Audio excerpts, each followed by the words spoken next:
Hello everyone, and welcome to my personal set project written and presented by Veronica Flores for R Lit 631090L, Dr. Schultz. So for my personal identity and theme, I chose family structure. I am a mom of 4 children, and 3 of my children have autism, and also one of my children has ADHD and autism, and that's why I picked these specific books for this browse. So in this story, we learn about a boy named Samuel. And Samuel, he has autism. And part of the autism is that there were a lot of preferences that autistic people tend to have. And for Samuel, his favorite preference is the color blue. So as this story unfolds, Samuel is given an assignment in class to draw a picture of his family. And he does, but he expresses it through the color blue, many different shades of blue. And there's a student who points it out and says that he didn't do the assignment. And the teacher reminds everyone that he did. He used a lot of different color blues, and although he did it differently, it's no less special. I picked this book because it helps with creating empathy and in the classroom and inclusion. And the personal reason that I picked this book is because as a mother of autistic children, I completely understand when part of their personality is zeroed in on a preference and how sometimes that might be scary or awkward to other people. But to the person who has autism, it's just part of who they are. And so I thought that Masterpiece by Alexandra Hoffman would be excellent in showing identity in strengths for students with autism. So the next book that I picked for Amazing Me, A Kid's Guide to Understanding Autism by Mackenzie Snyder. This is also another book in the theme of identity and strength. In this book, there's a girl named Alex. Alex has autism, but in the story, Alex explains what autism is, how that means in her brain, and she sees the challenges of autism as a positive. And so I picked this book because it helps with inclusion. It also helps explain how the autism brain functions on schedules and how they have coping mechanisms. And the personal reason I picked this book is because it reminds me of my older daughter. She's higher functioning autism. So sometimes she's the one who, if a person is staring, if I'm distracted with her brother and sister, she's most likely the one who will walk a person through her having autism or her siblings having autism. And so I thought that this book would be a great add to any library in the classroom because it gives so much good information that a student would appreciate. So in this book, Nathan's Autism Spectrum Superpowers by Lori Lee Sharborn, and this is also theme, identity, and strength. Again, Nathan walks a person through having autism, but in this case, where he, instead of explaining the way the brain works, he explains perception of autism. With autism, the perceptions and the sensory are a lot different than other people. And so Nathan does a wonderful job of explaining some challenges and obstacles through perceptions that an autistic person might go through. But he has a nice way of twisting it so that, or explaining it as a superpower instead of a challenge. And I picked this because it offers inclusion and empathy, and it puts a positive spin on autism. The next book I chose was Dare to Be Me, A Kid's Guide to Understanding Down Syndrome by Mackenzie Snyder, Identity and Strengths theme again. And this book is about Dakota, and Dakota explains what it's like to have Down syndrome, his perceptions and his experiences. I don't have a child with Down syndrome, but I know that there are many other people who do, and these children go to public school. And I think that having a book like this in the classroom library would help inform other children of Down syndrome, what it's like to have Down syndrome, and how to handle the challenges and struggles a person with Down syndrome might have. I picked it because it has identity and strength, and I also liked that it widens the spectrum of special needs students, because we do have students who have special needs. So the more information we can have on their needs, the easier flow the classroom can go, and the more open-minded and empathetic the other students will be towards it. So the next set of theme of books that I picked for this book browse is this theme is Managing Thoughts and Emotions, and this book is called Chairs on Strike by Jennifer Jones. And this is a cute little book that teaches about respect, consideration, and empathy. And it's about the chairs that are being mistreated and taken advantage of in class, and they get fed up with it and they go on strike. I picked this book because it helps educate students on having respect for themselves and each other. And I also picked this book because even though it's not an autism theme per se, it is about consideration and respect. And sometimes just because other people aren't like us, it doesn't mean that they don't have feelings and emotions or that they're deaf, because a lot of autistic children and Down syndrome children have normal brains. They understand completely when they're being talked about, made fun of, when they're acknowledged, and when they're not acknowledged. And I like this book because it reminds children that even though there's something or a person that's different from us, they still matter. Everyone matters. Kindness and empathy matters. And so that's why I picked this book. For the next book, I picked My Brain is a Race Car by Neil Harris, and it also falls under the Managing Thoughts and Emotions. And this cute little book is about a girl who has ADHD, and it explains how her mind works, and they use a reference of a race car.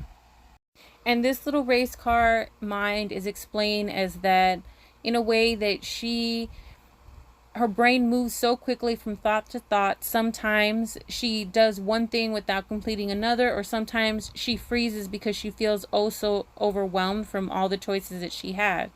And I picked this book because it explains how a child with ADHD's brain functions, and it allows the reader to understand that the child is not hyper.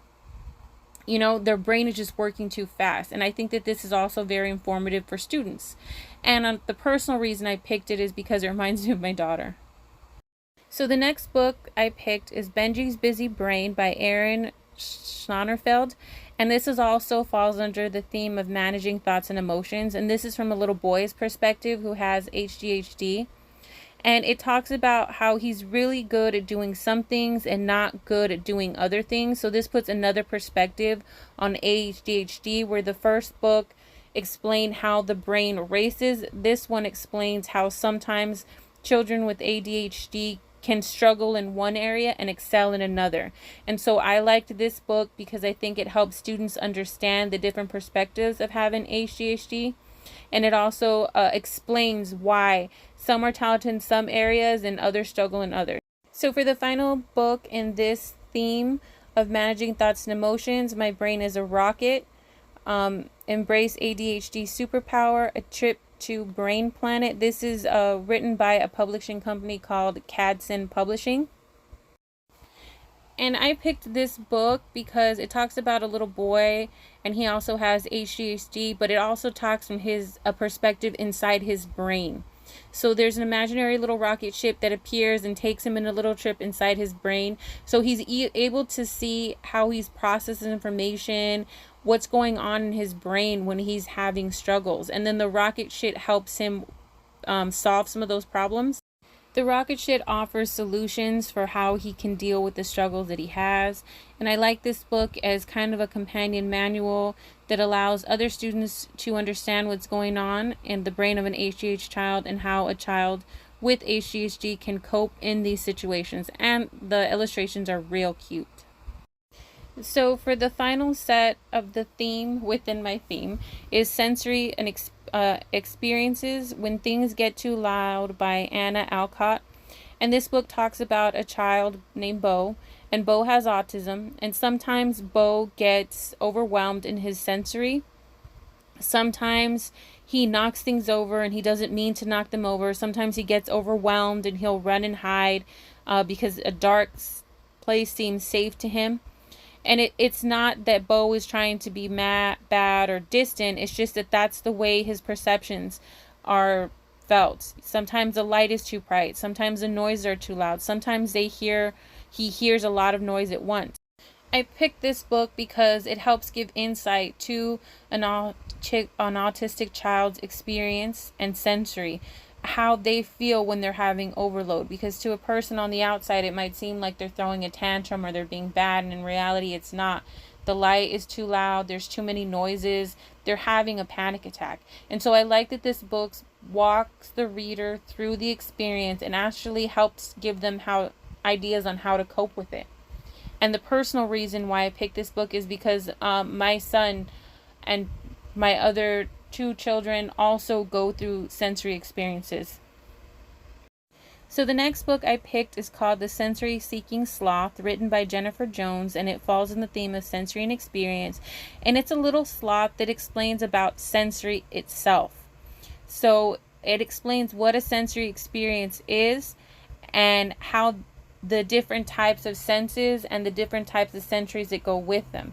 And I like because it puts another perspective on sensory. It actually explains what sensory is, not just the overload that the other book explained.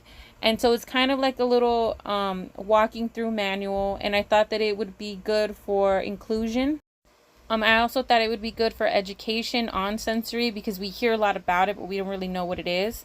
And I also picked it because it's something that I always have to take in consideration because of my children, their sensory, how the light is, how the noise is going to be, and the things that they might need. So the next book for theme of sensory and experience, it's The Sensory Ninja by Mary Neum, and it's about a little ninja that explains exactly what sensory is, how it works in a special needs brain, the perception, experiences, and smells. It puts another perspective on it. So all the books in this browse explain certain depths and perceptions. They might seem like they're the same type of book, but they're not. And so it also shows you how to deal when sensory goes bad and what is going on in the brain. And so I picked this book because it's very informative and it helps readers understand what sensory is. And of course, because my children also have sensory issues. So Harley's Sensory Processing Disorder is written by Emily Hayes. It also falls under the theme of sensory and experience. It's the last book in this browse, and it explains about Harley and how he has a sensory processing disorder. And sometimes students can have this and not necessarily be autistic or be considered special needs, but they can still have issues with sensory. And so I picked this book because it shows how Harley is very much part of the family, but how he experiences different through his perceptions, and how even though he loves his family, he doesn't like to be hugged, but he does like head rubs.